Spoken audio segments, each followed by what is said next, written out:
Hello friends, welcome to Telugu audio story. మీరు కనుక ఛానల్ని ఫస్ట్ టైం చూస్తున్నట్లయితే ఛానల్ సబ్స్క్రైబ్ చేయండి, లైక్ చేయండి. అలాగే ఈ కథపై మీ విలువైన అభిప్రాయాన్ని కమెంట్ రూపంలో తెలియచేయండి. ఇక కథలోకి వెళ్దామా? నా ప్రాణమా పార్ట్ 59 చూసే ముందు పార్ట్ 58 చూడండి. లింక్ డిస్క్రిప్షన్లో ఇవ్వడం జరిగింది. రాత్రి దెయ్యం పట్టిన పిశాచి కాల్ చేసి తన ఫ్రెండ్స్ అయిన కొరివి దెయ్యాలు తిరిగే టైంలో మాట్లాడుతూ ఉంటే వింటూ కూర్చున్నాను. అందుకే లేట్ అయింది అని నొక్కి పెట్టి చెప్తూ స్టెప్స్ ఎక్కుతున్న రిషి భుజంపై గట్టిగా గిల్లి, నేను దెయ్యాన్నా అని అడిగింది ఉరిమి చూస్తూ.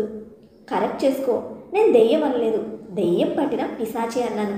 అందుకే పిశాచిలా గిల్లుతున్నావు అని అనగానే ఇంకా గట్టిగా గిచ్చింది జాను. నన్నే పిశాచి అంటావా అంటూ. హే మెంటల్ అని ఇంకేదో అనబోయి ఆగి చుట్టూ చూశాడు. ఎవ్వరూ లేకపోయేసరికి జానుని భుజం మీద వేసుకొని తన క్యాబిన్లోకి వెళ్ళాడు రిషి.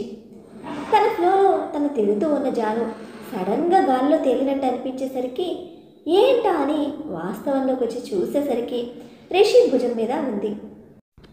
రిషి, ఏం చేస్తున్నావు, వదులు అంటున్న తనని రూమ్లోకి తీసుకెళ్ళి వాల్కి లాక్ చేశాడు.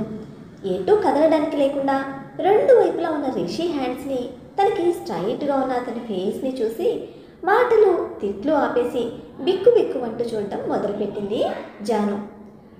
ఎందుకు తిట్టడం ఆపేశావు? అను ఏదో ఒకటి అన్నాడు సూటిగా చూస్తూ. అంటూ తల అడ్డంగా ఊపుతున్నప్పుడు చీక్స్ కూడా కదిలి రిషికి నవ్వు వచ్చింది. అట్ ద సేమ్ టైం క్యూట్గా కూడా అనిపించింది. ప్రెట్టి అన్నాడు చిన్నగా. ఫస్ట్ టైం కాంప్లిమెంట్ లాంటి వర్డ్ అతని నోటి నుండి వచ్చేసరికి షాక్ అయింది జాను. టక్కున తలెత్తి ఏమన్నావు అని అడిగింది. ప్రెట్టి అన్నాను. నేనా అని మెరుస్తున్న కళ్ళతో అడుగుతున్న జానుని ఉడికించాలని, నో, నీ మెడలో ఉన్న చైన్ బాగుంది క్యూట్గా అనగానే రిషి నడుముపై గిల్లి, అబద్ధం చెప్పుకు, నువ్వు నన్నే అన్నావు అంది ఊడుక్కుంటూ. అబ్బా, ఈ గిల్లే ఫ్యాంటసీ ఎక్కడి నుంచి వచ్చింది నీకు? ఇలా అయితే ఫ్యూచర్లో చాలా కష్టం అంటూ గిచ్చిన చోట రబ్ చేసుకుంటూ తను ఏమన్నాడో తెలిసొచ్చి జాను వైపు చూశాడు. అప్పటికే తన ముఖంలో టీజింగ్ ఎక్స్ప్రెషన్ ఒకటి వచ్చేసింది. తన గురించి తెలిసి కూడా అలా ఎలా టంగ్ స్లిప్ అయ్యావు అని లోపలోడిని తిట్టుకుంటూ టాపిక్ డైవర్ట్ చేయాలని, లేట్ అవుతుంది ఇక క్లాస్కి వెళ్ళు అంటూ డోర్ ఓపెన్ చేస్తూ ఉంటే రిషి హ్యాండ్పై తన హ్యాండ్స్ని నిలిపి ఆపేసింది. వాట్ అన్నాడు ఏమీ తెలియనట్టు. నేను అదే అడుగుతున్నా, ఏమన్నావు ఇంతకుముందు అని అడిగింది ఐబ్రో అప్ చేసి చూస్తూ. నేనేమన్నా, నేనేమనలేదుగా అంటూ వెనక్కి తిరుగుతున్న రిషి కాలర్ పట్టుకొని తన ముందుకు తిప్పుకొని, తప్పించుకోవాలని చూడకు, ఫ్యూచర్లో చాలా కష్టం అంటే ఏంటర్థం? నువ్వు నాతో ఉండమనే కదా అని రిషి గడ్డంపై రాస్తూ అడుగుతున్న జానుని తన మాటల్లో కవ్వింపుని చూసి ఇంకా దూరంగా ఉండలేకపోయాడు రిషి. ఒక్క ఉదుటిన జాను నడుము చుట్టూ చెయ్యేసి పైకి లాక్కొని, అవును అదే, అయితే ఏంటి ఇప్పుడు? ఫ్యూచర్లో ఈ గిల్లె ఫ్యాంటసీలు ఏమైనా ఉంటే తగ్గించుకో, లేదంటే నేను కొత్తవి నేర్చుకోవాల్సి వస్తుంది అంటూ కన్నింగ్ స్మైల్ ఇచ్చాడు. ఆహా, ఏం చేస్తావు అని అడిగింది రిషి మెడ చుట్టూ చేతులేసి. చూపించనా అంటూ హస్కీగా అడిగాడు రిషి. అంది కొంటెగా చూస్తూ. రిషి తన పెదవుల వైపు సూటిగా చూస్తూనే ముందుకు బెండయి జాను కంఠం మీద కొరికాడు చిన్నగా. ముద్దు పెడతాడు అనుకుంది కానీ ఇలా చేసేసరికి రిషి అని గట్టిగా మౌనింగించింది. ఫస్ట్ టైం తన పేరు ఇలా ఒకరు పలకడం. ఇంకా కంట్రోల్లో ఉండగలడా? కంఠం మీద నుండి పైకి పాకుతూ పెదవులతో రాస్తూ తనలో సునామీ రేపుతూ ఉంటే కష్టంగా కళ్ళు మూసుకొని ఇష్టంగా అతన్ని ఆహ్వానిస్తూ ఉంది జాను. చెవిని పెదవులతో నొక్కుతూ, చెప్పు, మార్చుకుంటావా లేక నన్ను అలవాటు చేసుకోమంటావా అని అడిగాడు చిన్నగా. ముందు నాకు పడిపోయానని ఒప్పుకో, తర్వాత చెప్తాను అంటున్న జాను ఫేస్ హోల్డ్ చేసి, ఈ పిల్లకి ఎప్పుడో పడిపోయాను నేను, లేకపోతే నైట్స్ అన్ని గంటలు సోది పెట్టడానికి నాకేం పని అని అడుగుతూ జాను కళ్ళలోకి చూశాడు. మరి రిజల్ట్స్ అని అడిగింది జాను. జస్ట్ ఆట పట్టిద్దామని అన్నాను, I don't care about your results అని చెప్పి జాను పెదవులను ముద్దు పెట్టుకోవడానికి ముందుకు వంగుతూ ఉంటే జాను ఫోన్ రింగ్ అయింది. కాల్ డిస్టర్బ్ చేసినందుకు రిషి ఫేస్ విసుగ్గా మారిపోయింది. అతన్ని చూసి నవ్వుకుంటూ కాల్ ఆన్సర్ చేసి స్పీకర్లో పెట్టి చెప్పు అంది. ఎక్కడున్నావు అని తన ఫ్రెండ్. తన చుట్టూ ఉన్న రిషి హ్యాండ్స్ని చూస్తూ కంఫర్ట్ జోన్లో అని అంది జాను.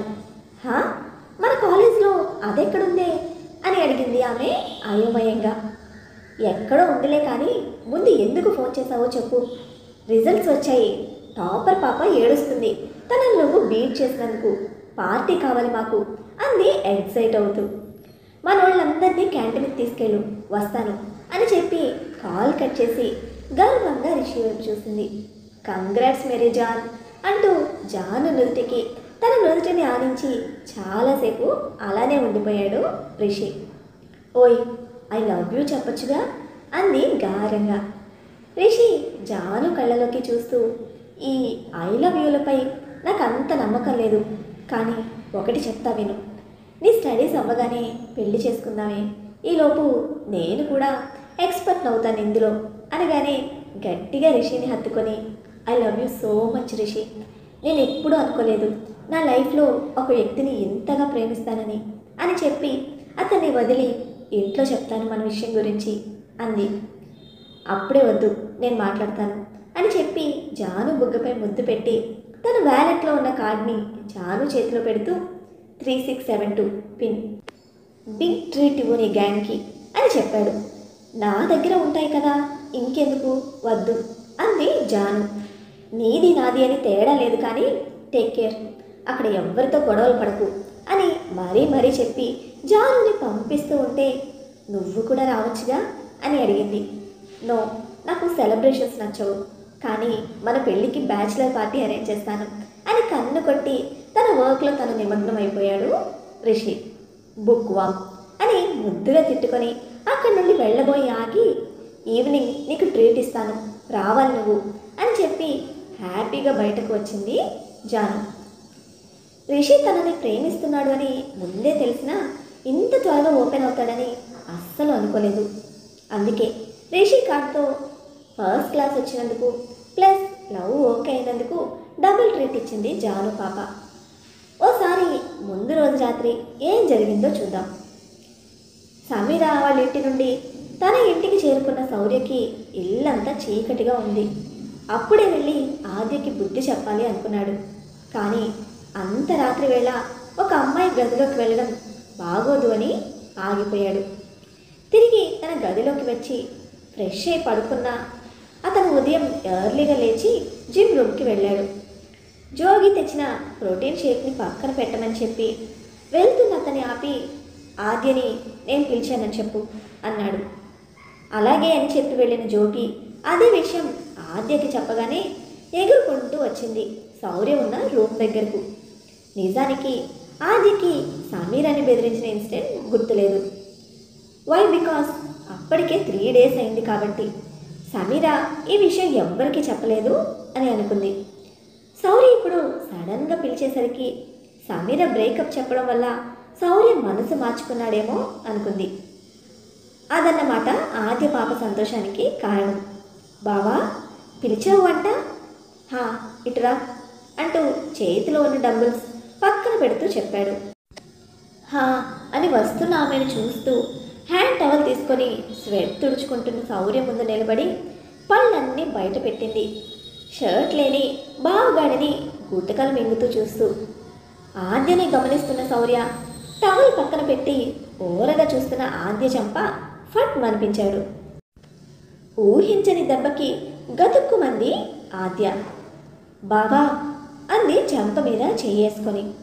కళ్ళలో నీళ్లు గిర్రును తిరుగుతున్నాయి. శౌర్య అసలు ఏం మాట్లాడలేదు.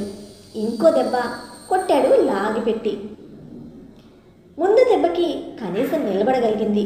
ఇప్పుడు నిలబడ్డానికి కూడా ఒంట్లో ఓపిక లేక ఫ్లోర్కి అతుక్కుంది. బావా ఎందుకు కొడుతున్నావో చెప్పి కొట్టు అంది. మరో దెబ్బ పడింది. బావా నువ్వు ఇలా చేస్తే నేను అత్తతో చెప్పాల్సి వస్తుంది అంటూ ఉండగానే 4వ దెబ్బ. బావా ప్లీజ్ 5th స్లాబ్.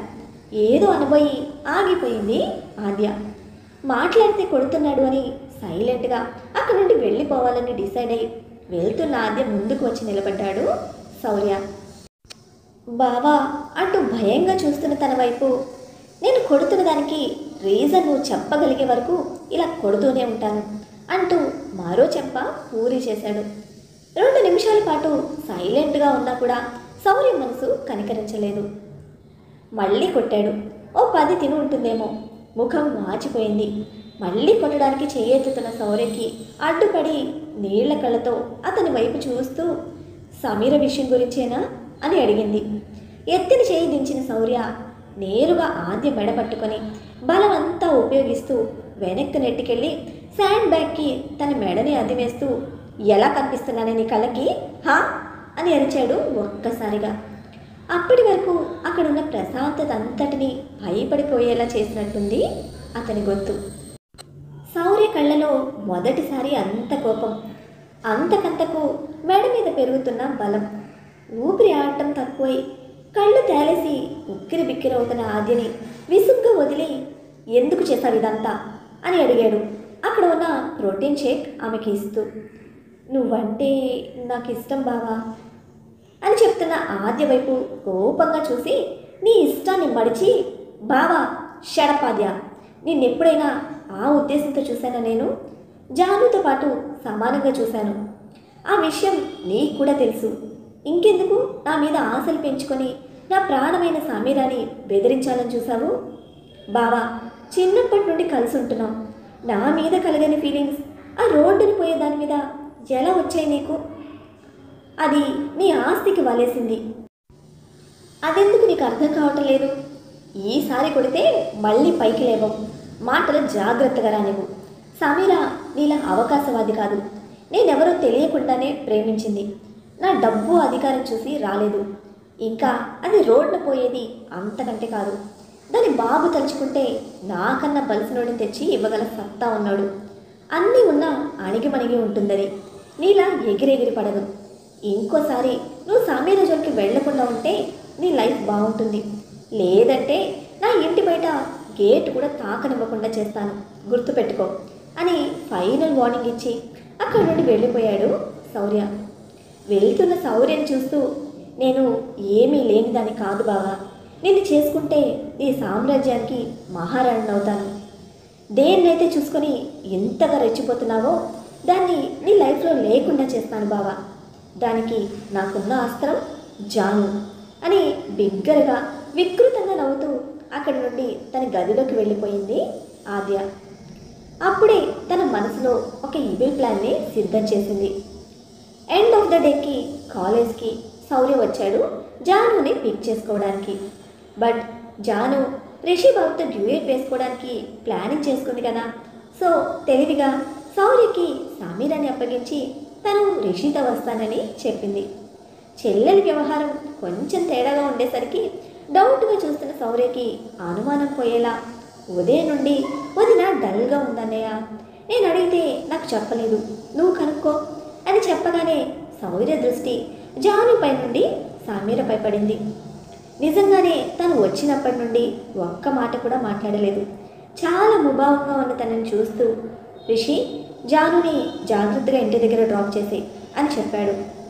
బావగారి మాట తూచే తప్పకుండా ఓకే శౌర్య అని చెప్పి జాను వైపు గుర్రుగా చూస్తూ తన కారు వైపు వెళ్ళాడు రిషి. వాళ్ళు వెళ్ళగానే సమీరతో పాటు తన కారులో స్టార్ట్ అయ్యాడు శౌర్య. ఎక్కడికి అని కూడా అడగలేదు సమీర. సైలెంట్గా ఉన్న తనని చూసి విషయం ఏంటి అని అడిగాడు.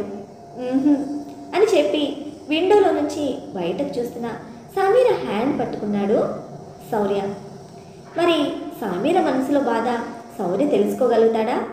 శౌర్య ఇచ్చిన ట్రీట్మెంట్కి ఆద్య ఏం చేయబోతోంది? రిషి జానుల విషయం శౌర్య తెలుసుకుంటాడా? తెలుసుకోవాలంటే నెక్స్ట్ ఎపిసోడ్ని ఫాలో చేయండి. అలానే ఈ ఎపిసోడ్ని లైక్ చేయడం మాత్రం మర్చిపోకండి. Bye friends.